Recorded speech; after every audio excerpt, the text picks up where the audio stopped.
the knife must be exactly on the center where the film is passing through.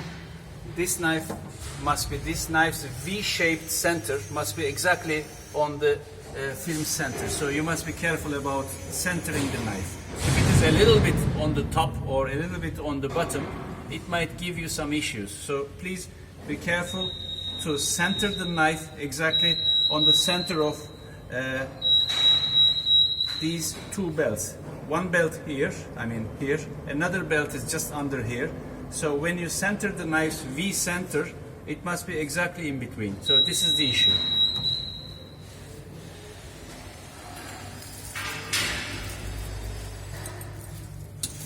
Be careful, by the way, there is a spring, but behind this spring there is a small piece. So be careful not to let him to fall. So let me just put him in the center and then put the spring back in.